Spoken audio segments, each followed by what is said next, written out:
जो बीपीएससी की संपूर्ण तैयारी करना चाहते हैं वो हमारे साथ जुड़ें आज ही अनअकैडमी लर्निंग ऐप पर, जहां पर आपको 300 plus free live classes per week दिए जाते हैं, जिनमें आपको लाइव डॉट क्लियरिंग सेशन भी हम चलाई जाती है हमारे टॉप बीपीएससी एजुकेटर के द्वारा। साथ ही आपको फ्री बेनिफिट प्लान में आपको डेली और weekly free live mock test भी दिलाए जाते हैं, जो कि हमारे एनालिसिस सेशन भी होते हैं, जो भी फ्री लाइव सेशन होते हैं। साथ ही आपको सबसे मोस्ट जो हमारा फेवरेट है वह है 20,000 प्लस क्वेश्चन आंसर कवर कराए जाते हैं ऑल सब्जेक्ट से। साथ ही हमारे टीम द्वारा डेली T20 सीरीज चलाई जाती है, जिसमें 20 मिनट में 20 क्वेश्चंस कराए जाते हैं और जो कि मंडे टू सैटरडे 8 PM में होती है। साथ ही हमारे द्वारा स्पेशल इवेंट और भी बहुत कुछ कराई जाती है। आप यहां पर हमारा कोर्स 10 महीने का फाउंडेशन बैच ज्वाइन करके और वहां पर मेंस और dedicated answer writing practice session भी कराई जाती है। साथ ही 120 दिन का टारगेट बैच कराया जाता है बीपीएससी प्रीलिम्स के लिए, जो कि हर महीने लॉन्च होती है। वही हमारा एक और प्लस पॉइंट ये है कि हमारे द्वारा अनअकैडमी लर्निंग ऐप पर बिहार के सभी एग्जाम्स जैसे बिहार दरोगा, Bihar constable, Bihar police sub inspector की तैयारी कराई जाती है। इसमें हमारे कुल 25 प्लस टॉप एडुकेटर होते हैं। साथ ही 1000 plus live classes every month होती है और डेडिकेटेड डॉट क्लियरिंग सेशन भी चलती है, जो कि लाइव कराई जाती है। Hello friend, welcome to your channel Gyan for exam. आज के इस वीडियो में हम सब जानेंगे आपके जो एनटीपीसी 2020 की फेज 1 की जो एग्ज़ाम चल रही है, उसमें 4 जनवरी 2021 के हुए एग्ज़ाम्स के शिफ्ट 2 का क्वेश्चन आंसर। शिफ्ट 2 का हमने इसके शिफ्ट 1 के भी क्वेश्चंस को करा रखा है। जो लोग उसे नहीं देखें हैं उसे ज़रूर देखें। और साथ ही हमने 28, 29, 30 जितने भी एग्ज़ाम्स हुए हैं डे बाई डे, उसके भी क्वेश्चन आंसर आपको कराए हैं, तो उसे भी जा कर के ज़रूर देखें। आगे बढ़ने से पहले अगर आप हमारे साथ नहीं जुड़े हैं तो चैनल को सब्सक्राइब करें, बेल आइकन को ऑन करें ताकि आने वाले सभी शिफ्ट के आंसर आपको मिलता रहे। वीडियो को लाइक करें, शेयर करें, कमेंट करें। तो आइए देखते हैं शिफ्ट 2 के सभी प्रश्न। शिफ्ट 2 का जो पहला प्रश्न है वह है कि दिल्ली की जामा मस्जिद का निर्माण कब पूरा हुआ? तो यह पूरा हुआ था मुगल काल में और शाहजहां के समय। दूसरा प्रश्न है कि रिजर्व बैंक की स्थापना कब हुई थी? तो रिजर्व बैंक की स्थापना 1935 में हुई थी, 1935 में। इससे पहले जो शिफ्ट 1 था, शिफ्ट 1 में पूछा गया था कि रिजर्व बैंक की स्थापना किस अधिनियम के द्वारा हुआ? तो 1934 के अधिनियम द्वारा। आगे जो प्रश्न है कि सुशील कुमार का संबंध किस क्षेत्र से है? तो यह है कुश्ती के क्षेत्र से। अगला प्रश्न है कि किसकी विजय की खुशी में अकबर ने बुलंद दरवाजा बनवाया था? अकबर द्वारा बुलंद दरवाजा का निर्माण कराया गया है गुजरात विजय में। आगे जो प्रश्न हमारा कि श्वेत क्रांति किससे संबंधित है? श्वेत क्रांति जो है यह दुग्ध उत्पादन से संबंधित है और इसके जनक माने जाते हैं डॉक्टर वर्गीज कुरियन। अगला जो प्रश्न है कि एंटासिड को क्या कहते हैं? एंटासिड को फॉर्मिक एसिड के नाम से जाना जाता है। एक और जो प्रश्न है कि चींटी के डंक में कौन सा अम्ल होता है? Formic acid. और यहाँ पर जो ये दोनों प्रश्न हैं ये हमें दो तरह से प्राप्त हुए थे, इसलिए हमने दोनों को एक साथ सम्मिलित कर दिया है।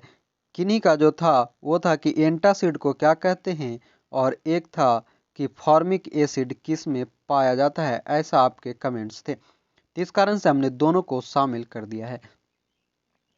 आगे जो प्रश्न है कि भारत में अब तक कुल कितने परमाणु परीक्षण हुआ है? तो 3। प्रश्न हमारा कि एमएसपी यानी कि न्यूनतम समर्थन मूल्य कौन तय करता है? इसी एमएसपी के कारण अभी वर्तमान में किसान आंदोलन चल रहे हैं। तो एमएसपी को तय करता है कृषि लागत एवं मूल्य आयोग। अगला प्रश्न है कि अलीगढ़ मुस्लिम यूनिवर्सिटी की स्थापना किसने की? तो यह किया था सर सैयद अहमद खान। प्रश्न है GSAT-31। GSAT-31 क्या है? तो यह है देश का 40वां संचार उपग्रह और GSAT-31 को लॉन्च किया गया था इसरो द्वारा 6 फरवरी 2019 को। साथ ही अगर इसका आपको PDF चाहिए तो हमारे ग्रुप को ज़रूर ज्वाइन कर लें। वहाँ पर आपको टेलीग्राम, व्हाट्सएप और फेसबुक ग्रुप दिएंगे, नीचे लिंक डिस्क्रिप्शन में दिए जा रहे हैं। भारत की दूसरी वंदे भारत एक्सप्रेस कहाँ से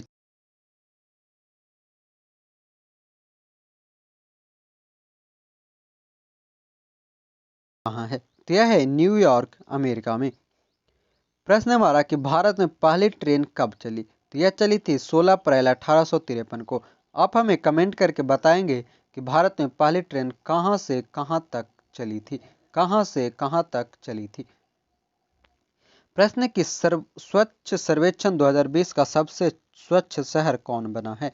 तो 2020 का सबसे स्वच्छ शहर है इंदौर और यह लगातार चौथी बार भी रहा है।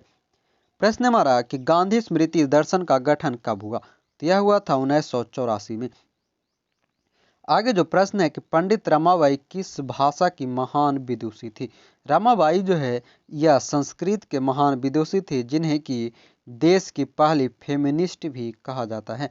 साथ ही ये जो रमाबाई है ये मराठी भाषा को भी जानती है। प्रश्न है कि India after Gandhi, India after Gandhi किसकी पुस्तक है? तो यह है रामचंद्र गुहा की। अगला प्रश्न है कि निःशुल्क और अनिवार्य बाल शिक्षा अधिनियम 2009, यानी कि ये जो क्वेश्चन था कि निःशुल्क और अनिवार्य बाल शिक्षा अधिनियम कब पारित हुआ? तो यह पारित हुआ था 2009 में और इसका संबंध है अनुच्छेद 21A से। अगला जो प्रश्न हमारा कि राष्ट्रपति कितने एंग्लो इंडियन को लोकसभा में नामित करता है? तो राष्ट्रपति द्वारा एंग्लो इंडियन की संख्या लोकसभा में 2 होती है, जबकि राज्यसभा में 12। अगला प्रश्न है कि अनुच्छेद 21 किससे संबंधित है? तो अनुच्छेद 21 का संबंध है प्राण एवं दैहिक स्वतंत्रता से। भौतिकी में नोबेल पुरस्कार 2 बार किसे मिला है? भौतिकी में 2 बार नोबेल पुरस्कार जॉन वार्ड इन को और मैडम क्यूरी को। अगला जो प्रश्न है कि तमस के लेखक कौन है? तमस के लेखक हैं भीष्म साहनी। आगे प्रश्न है कि भारत में नवीनतम हाई कोर्ट कहाँ बनाया गया? यानी कि सबसे नया जो वर्तमान में हाई कोर्ट बना है वह है आंध्र प्रदेश का हाई कोर्ट अमरावती और यह देश का 25वां हाई कोर्ट है। एक प्रश्न है SMTP का फुल फॉर्म। ये जो फुल फॉर्म वाली प्रश्न है ये हर शिफ्ट में डेली 1 से 2 प्रश्न देखने को मिलता है और इसी कारण हमने 400 प्लस फुल फॉर्म के प्रश्न आपको एक वीडियो में अपलोड करके दिया है, तो उसे नहीं देखें तो आप जाकर के हमारे वीडियो को जरूर देख लें।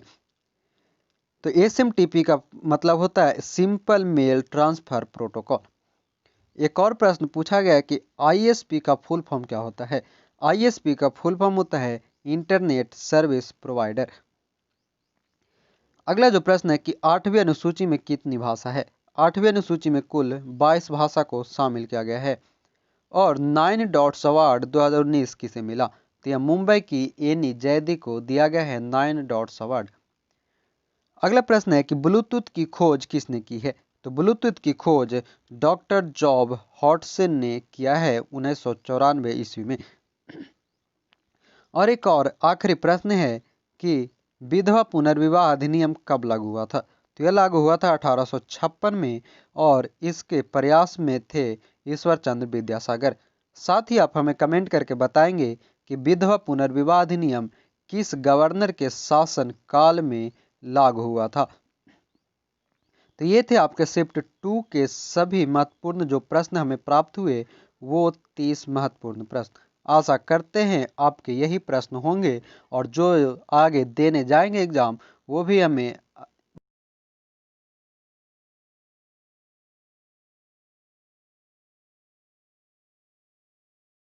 मैसेज करें, व्हाट्सअप करें, कमेंट करें ताकि आपके आने वाले सभी शिफ्ट के क्वेश्चन हम आपको बताता चले। अगर आप BPSC 67th की प्री की तैयारी करना चाहते हैं तो हमारे द्वारा टारगेट बैच 10 जनवरी से शुरू की जा रही है मात्र 1299 रुपये में। इसके अन्य जानकारी के लिए आप हमारे नंबर पर संपर्क कर सकते हैं नीचे दिए गए नंबर पर। साथ ही अगर बिहार दरोगा पीटी की तैयारी करना चाहते हैं तो आपके बैचेज 28 दिसंबर से शुरू हो गई है। अभी भी वक्त है, आप हमारे साथ जुड़ सकते हैं। मात्र 299 में आपको दोनों कोर्स कराए जाएंगे और सिंगल करेंगे तो 249 और 149 में।